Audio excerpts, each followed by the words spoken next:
Assalamualaikum warahmatullahi wabarakatuh. Forum Quran Sadaqah edisi pertama malam hari ini bertemakan Seri Jejak Kemurnian Al-Quran, menghadirkan Master Tafsir Cum Laude Universitas Al-Azhar Ustadz Fahmi Salim LCMA dan alumni Al-Azhar pemegang sanad riwayat 14 Qiraah Syekh Muhammad Al-Farabi LC. Dan inilah moderator Forum Quran Sadaqah, Gus Iba. Bismillahirrahmanirrahim. Assalamualaikum warahmatullahi wabarakatuh. Alhamdulillahirabbil alamin, wassalatu wassalamu ala nabiyil mursalin wa ala alihi wa ashabihi ajmain. Sahabat Sadaqah, para pecinta Al-Quran dimanapun antum semuanya berada. Alhamdulillah pada malam hari ini kita bisa berjumpa dalam forum Quran dan Hadis Sadaqah. Dan ini merupakan edisi perdana. Jadi saya sangat berbahagia sekali dan tentunya para sahabat Sadaqah, para pecinta Al-Quran. Insya Allah pada malam hari ini saya akan memandu acara fokus edisi yang pertama ini. Dan tentunya ada para narasumber yang sangat luar biasa yang sudah berada di dalam acara kita. Acara ini didukung oleh The Cuci, bersih setiap waktu. Bagi sahabat Sadaqah, para pecinta Al-Quran yang membutuhkan jasa cuci karpet bisa menghubungi 0812 8591 4242. Dan juga didukung oleh parfum Kolbum Salim. Ini parfum sholat 5 waktu, sehingga sahabat ketika ingin melaksanakan sholat bisa mempunyai harum yang berbeda-beda. Silahkan bisa dipesan di kontak yang tersedia. Dan tentunya tadi sudah disampaikan juga oleh Ustadz Ahmad Rafiqi bahwasanya Sadaqah bekerja sama dengan IZIS atau berkolaborasi dengan IZIS menyelenggarakan konser nasyid yang sangat luar biasa, yang fenomenal, yaitu Izzatul Islam Orkestra. Ya, bagi sahabat Sadaqah yang ingin menyaksikan konser ini secara live bisa menghubungi nomor 0838 572 65569. Kemudian bagi sahabat Sadaqah yang ingin membantu pembangunan atau pendirian sekolah tahfidz Quran Putri Kartini, ya, bisa kemudian mengunjungi website kitabisa.com ya, /bantu pendirian sekolah Kartini ya. Atau juga bisa nanti mengecek di website Sadaqah terkait informasi bagaimana untuk menyalurkan bantuan tersebut. Baik sahabat Sadaqah yang dimuliakan oleh Allah Subhanahu wa taala, para pecinta Al-Qur'an, kita sudah mendengarkan dua narasumber yang sangat luar biasa dan insya Allah kita akan memasuki sesi tanya jawab.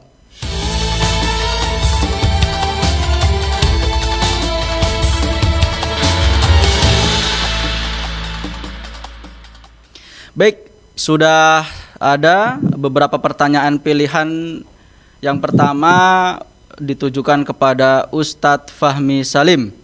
Ustadz, apa bedanya Al-Quran yang turun di Mekah dan yang turun di Madinah?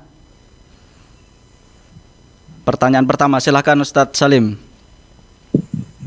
Ya, Quran yang turun di Mekah atau yang turun di Madinah itu sama-sama Quran, sama-sama wahyu dari Allah, ya. Statusnya sama, sumbernya sama, hanya berbeda dalam diksi, ya, kemudian konten ada sedikit perbedaan. Ya, semuanya adalah tanzil Rabbil Alamin, ya, wahyu dari Allah Subhanahu wa taala. Ada perbedaan dari sisi konten, meskipun semua Al-Quran dari awal sampai akhir, dari kalau diurutkan itu tertib nuzuli, ya, tertib surat itu berdasarkan nuzulnya Quran itu misalnya dari Al-Alaq sampai ayat yang terakhir ya, ada beberapa versi, ada yang mengatakan Al-Maidah ayat 3, ada Al-Baqarah, ada macam-macam itu semuanya sebenarnya sama itu secara redaksional dari Allah Subhanahu wa taala, hanya perbedaan penekanan saja. Kalau ayat-ayat Makkiyah itu lebih ringkas ya, tekanannya itu kepada persoalan tauhid, akhirat, ancaman hari kiamat, ya, bicara kepada manusia juga secara umum, ya Yuhannas, ya. Kalau yang ayat-ayat Madaniyah itu ayatnya lebih panjang, lebih ishab, ya, tidak ijaz. Ishab itu dia lebih menjelaskan sesuatu, ya, karena dia berkaitan dengan tatanan-tatanan hukum, tatanan sosial, tatanan ekonomi, tatanan politik, tatanan budaya, untuk mengubah kondisi masyarakat, ada perpindahan dari sistem jahiliyah kepada sistem Islam. Maka dia lebih panjang ayat-ayatnya, meskipun sama-sama penekanan tauhid juga, ujung-ujungnya semua tatanan itu adalah kembali kepada Allah. Ya, selalu diingatkan, ya ayyuhalladzina amanu, ya ayyuhalladzina amanu maupun ya ayyuhan nas, sebenarnya ujungnya sama, itu mengingatkan manusia pentingnya dia beriman kepada Allah dan menerapkan hukum-hukum Allah dalam kehidupan. Nah, kalau yang dihadapi di masyarakat Makkah itu masyarakat Quraisy jahiliyah, lebih kepada ya bahasa-bahasa, diksi-diksi yang ringkas tetapi menggunakan apa istilahnya yang mirip dengan bait-bait syair-syair yang punya nada yang keras gitu ya. Nah, kalau di Madinah itu lebih pada penetapan hukum-hukum ya, supaya Islam ini setelah dia memiliki daulah, dia memiliki tatanan masyarakat, itu bisa menerapkan sistem hukum yang diturunkan, diwahyukan oleh Allah Subhanahu wa taala.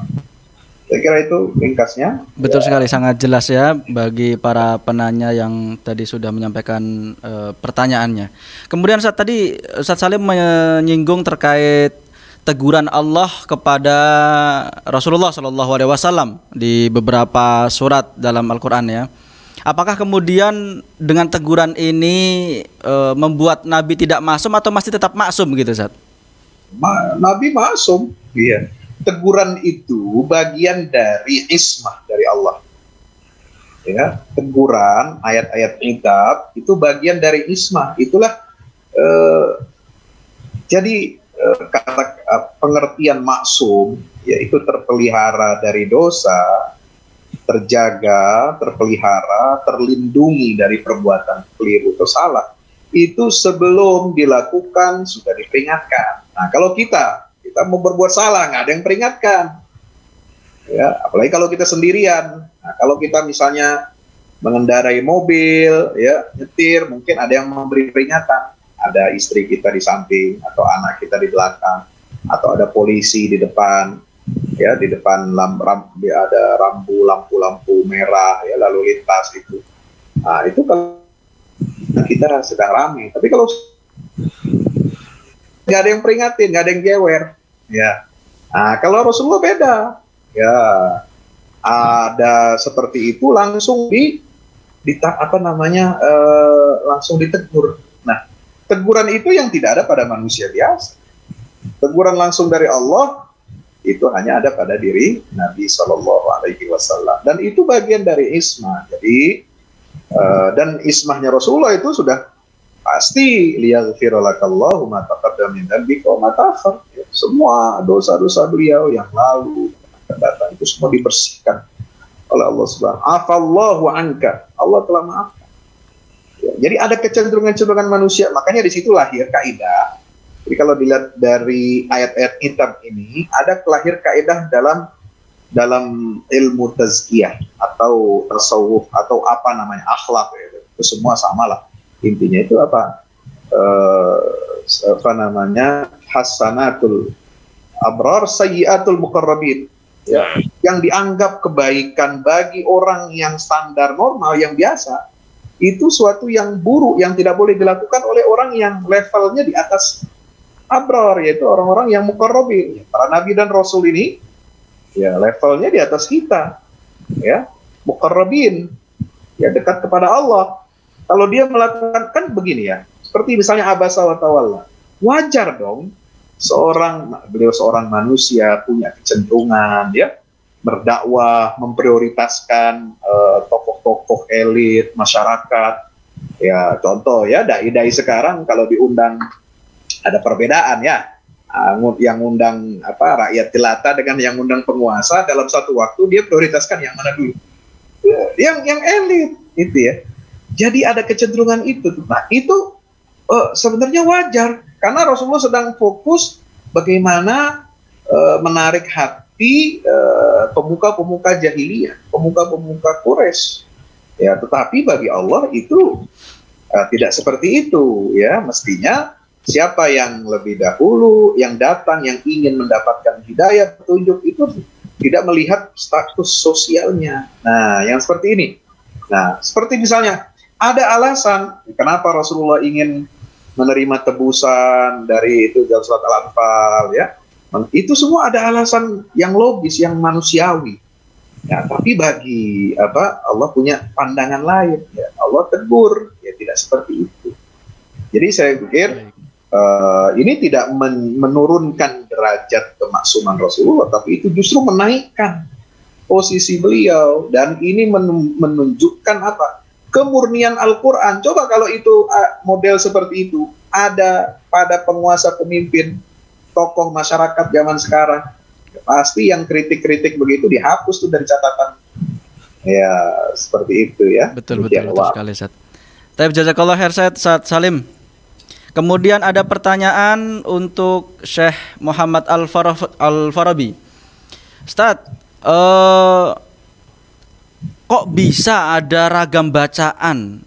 Apakah itu memang ada sejak zaman Rasulullah atau dibuat para imam? Kemudian bolehkah kita membaca bacaan yang bermacam-macam tersebut di Indonesia? Fadhal, Syekh. Baik. Hadir, Masya Allah. Tawakkal 'ala Allah. Jadi hal tersebut bukanlah perkara yang dibuat oleh manusia atau al-imam terkait. Semuanya talaqi tersambung sampai Rasulullah Sallallahu Alaihi Wasallam. Imam Asim punya dua murid, Hafs dan Syu'bah. Hafs lagi-lagi putra tirinya dan Syu'bah memang murid beliau. Pernah suatu ketika Imam Hafs bertanya kepada Imam Asim, "Wahai ayahku, wahai guruku, kok bacaan saya beda dengan Syu'bah?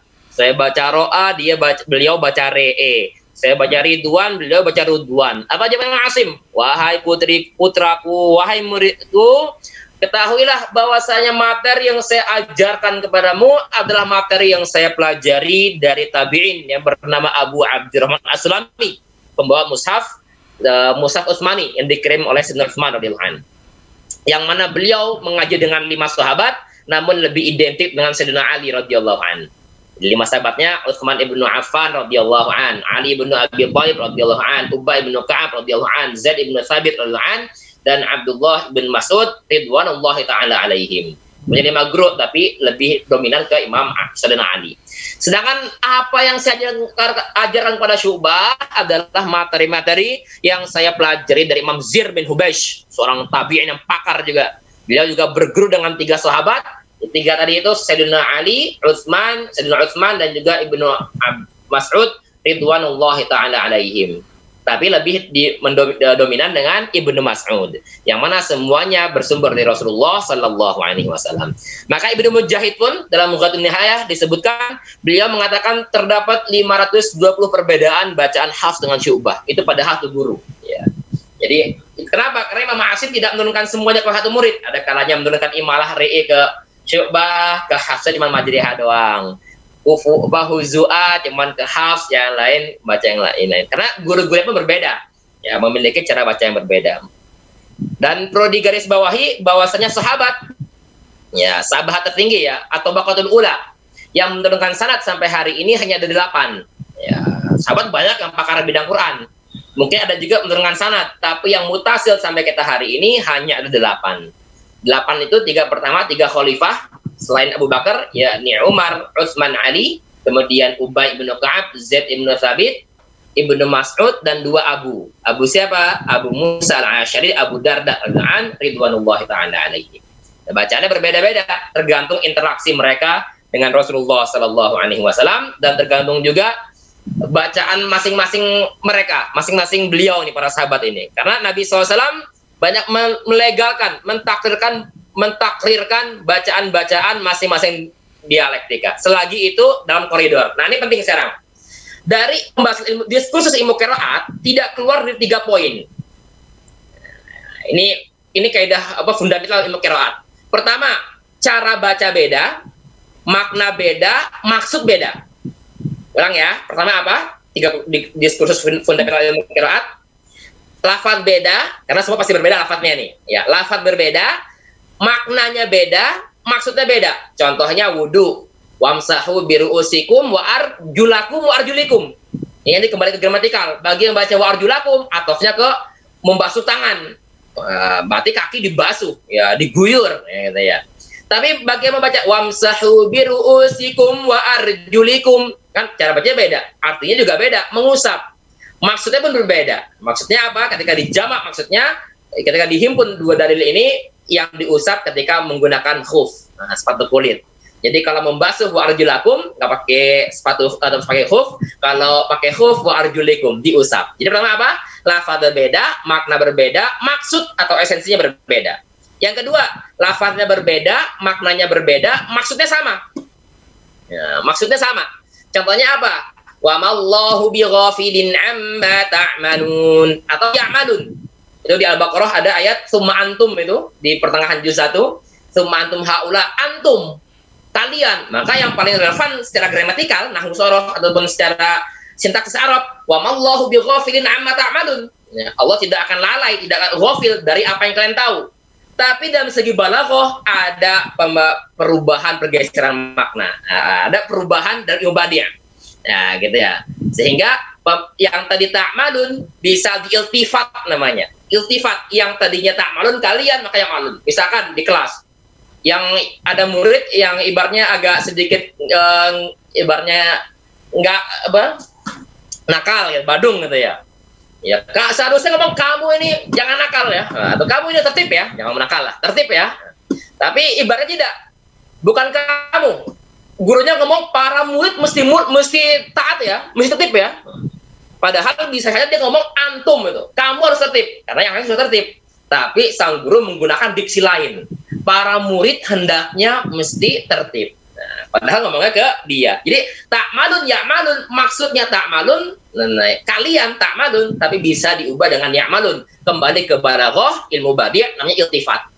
Pergeseran domir, nah gitu ya. Atau contoh yang lain, ya, yang mudahnya Bismillahirrahmanirrahim. Lafaz Allah Taala. Kalau kita konsep grammar, orang ketiga. Lafaznya ya, bukan Allah, bukan orang. Lafaznya ini ketiga. Ghaib. Bismillahirrahmanirrahim. Alhamdulillahirabbil alamin. Segala puji bagi Allah, bukan bagi engkau. Ar-Rahmanir-Rahim. Malik yaumiddin. Iyahu seharusnya kepadanya. Karena dengan nama Allah, bukan dengan nama engkau, wahai Allah. Iqra bismi rabbik. Tapi di Quran menggunakan iyyaka na'bud. Kenapa enggak iyyahu na'bud? Ini juga bisa masuk dalam konsep iltifat. Nah, gitu ya. Bukan iyyahu tapi iyyaka. Tapi itu bukan enggak masuk qiraat, karena semua qiraat mutawatir baca iyyaka. Oke, kedua. Tadi apa yang kedua? Lafaz beda, makna beda, maksud sama. Yang ketiga, ini paling dominan. Lafaznya beda, maknanya sama, maksudnya sama. Kayak alif lam ro, alif lam re. Saya baca cepat tadi ya, buat ada doang, bukan buat tilawah. Maka re atau ro atau wadduhe, cara bacanya beda, maknanya sama, tujuannya, esensinya sama. Atau yang contoh terakhir tadi, wa man kana fi hadhihi a'ma, ya maaf, a'mi fahuwa fil akhirati a'ma, sama-sama buta, ya tapi apa? Nah, berbeda dari segi lafaz dan dari segi esensinya. Walaupun mungkin ada sir, ya mungkin tentunya bisa ada sir atau rahasia-rahasia Allah Ta'ala. Namun secara tekstual, secara fisik dia tidak keluar dari poin ini. Jadi kita ulang, apa itu? Lafaz beda, makna beda, maksud beda. Lafaz beda, makna beda, maksud sama. Lafaz beda, makna sama, maksud sama. Dan ini yang paling mendominasi dalam diskursus ilmu qiraat. Wallahu ta'ala a'la wa a'lam. Jazakallah khair, Syekh. Kemudian boleh nggak kita itu mempraktekkan bacaan-bacaan yang berbeda itu di Indonesia, Syekh? Kalau bisa kita teorinya boleh saja, karena hari ini kita memang perlu mau menyuarakan ilmu qiraat. Tapi jangan sampai ada fitnah juga. Misalnya imam tiba-tiba nggak ada pengumuman, baca yang aneh, baca yang nggak biasa mau membacakan. Ihdinas siratal mustaqim, siratal ladzina an'amta 'alaihim. Kaget juga orang. Briefing para imam. Insya Allah al-imam akan membaca Al-Quran dengan riwayat khalaf. Bacaan Quran yang legal sanadnya atau transmisinya sampai Rasulullah SAW yang hari ini di Republik ini tidak banyak dikaji. Nah, gitu ya. Jadi disampaikan dulu saya. Tersebut sampaikan ke publik bahwasanya materi qiraat atau materi Quran masih banyak materi-materi mikro yang belum sampai di Republik ini. Begitu ya, kurang lebih. Jazakumullah khairan katsiran kepada narasumber kita Ustadz Fahmi Salim dan juga Syekh Muhammad Al-Farabi yang sudah menjawab dari para pertanyaan dari para peserta.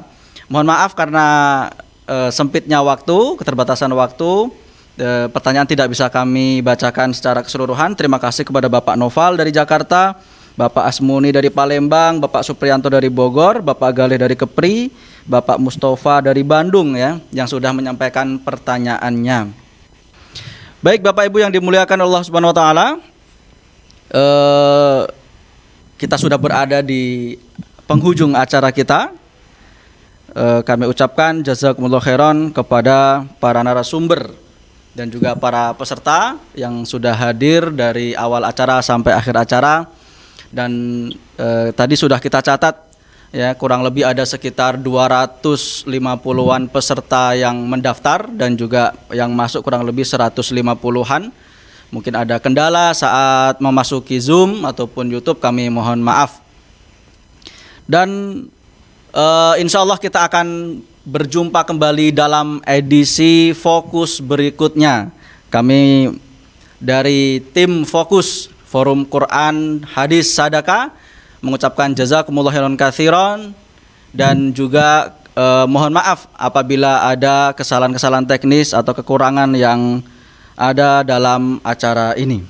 Baik, untuk menutup acara kami ucapkan terima kasih banyak selain kepada para narasumber dan para peserta, ada juga yang mendukung acara kita, The Cuci, kemudian juga ada parfum sholat 5 waktu Kolbun Salim. Masya Allah. Insya Allah ini membuat harum kita semakin khusyuk dalam ibadah. Boleh dikirim buat sholat Jumat. Ya. Siap Ustadz, Insya Allah. Insya Allah nanti dikirim Ustadz. Kemudian juga jangan lupa mengikuti acara konser nasyid yang paling fenomenal, yaitu Izzatul Islam Orkestra, ya, berkolaborasi dengan Dwiki Darmawan ya. Tiket bisa dipesan di 0838 572 655 69. Dan juga para sahabat sadaqah, para pecinta Al-Quran yang ingin berkontribusi dalam pendirian Sekolah Tahfidz Quran Putri Kartini bisa berdonasi di nomor rekening berikut ini.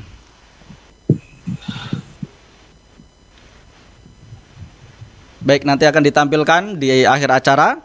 Saya ibadah ini ada ya, ada BSM, ada BCA, BNI Syariah ya, dan silakan nanti berapapun rizki yang Bapak Ibu amanahkan kepada kita akan kami sampaikan kepada para santri-santri Al-Quran di pengungsian.